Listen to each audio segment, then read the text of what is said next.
Hello everybody and welcome back to Screen Stars. Baywatch is the newest movie that is based off a 90s TV show of the same name that starred David Hasselhoff and Pamela Anderson.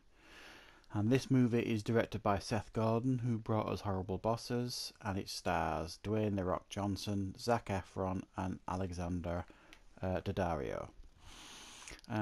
I've been looking forward to seeing this movie. I thought the trailers looked great, it looked funny, and let's be honest, anything these days with The Rock in it is usually pretty good because he's got such screen presence and charisma. And I feel the same way about Zac Efron. I think he is one hit movie away from being a leading actor.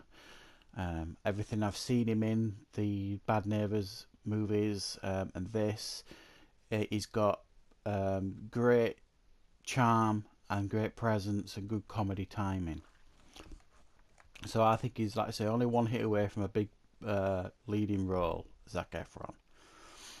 But this movie, like I say, interested me. I thought it did look good, it looked fun, and it looked reasonably respectful to the TV show. Not that I'm a huge fan of the TV show, I knew about it at the time, obviously. I didn't watch it religiously, it wasn't really my type of show, but I did watch episodes and I was very aware of it. So I had a lot going for it, this movie.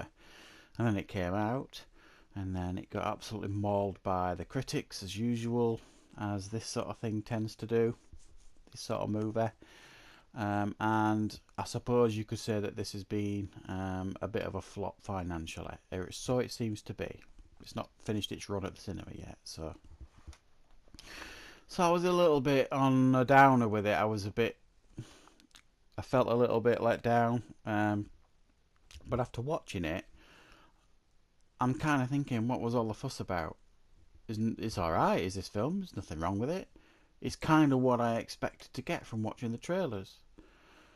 I didn't expect a masterpiece, even from watching the trailers. I didn't expect this film to be my favourite film of the year. I expected it to be an entertaining watch, and that is exactly what I got with this movie. It was an entertaining watch. It passed a couple of hours, turned it off, enjoyed it, felt good about watching it, and that for me is what a movie like this should do. It shouldn't change the way people think about this, that and the other. It shouldn't be intellectual, it shouldn't be sending messages. Sometimes you just want to watch a movie, turn it off with a smile on your face, and that's what I got with this movie. Sorry, but that's what I got with this movie. So for me, I enjoyed it. The story that we get here is we get at the beginning of the movie, Zac Efron is Matt Brody, and he's an ex-Olympian. He's got 2 gold medals, but he's not a team player, as we learn in the movie. And he basically, his last chance is to get on this Baywatch team, and he thinks he should just walk on the team. But The Rock, who's Mitch, runs the Baywatch team, and he doesn't believe he can just walk onto the team. He's got to qualify and earn his place, etc. So there's friction between those 2 characters at the beginning.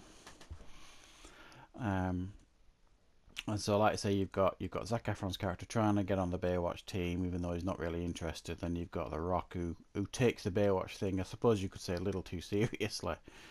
And then you've got the rest of the team. You've got Alexandra Daddario, who's trying out to get on the Baywatch team, and a couple of others.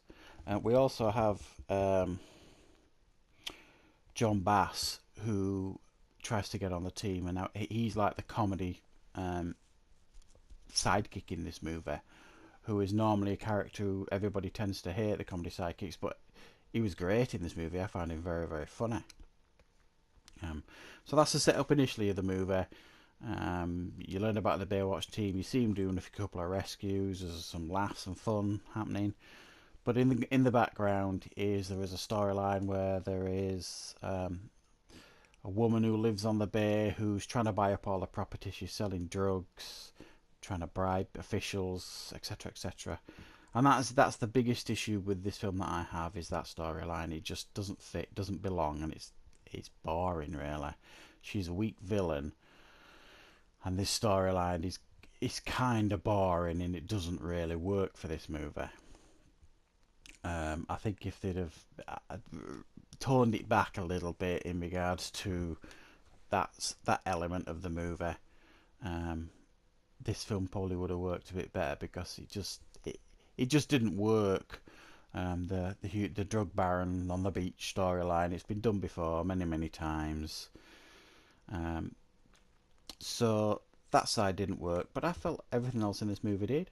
The chemistry between them all, not just Zac Efron and The Rock, was very good. The whole team worked very well. We get some nice cameos from the original show in the movie, which was really nice to see. I mean, David Hasselhoff right now is just appearing in everything. He's like some kind of cameo god. Guardians of the Galaxy, this, and you name it, really, he's there. um, he's the cameo king.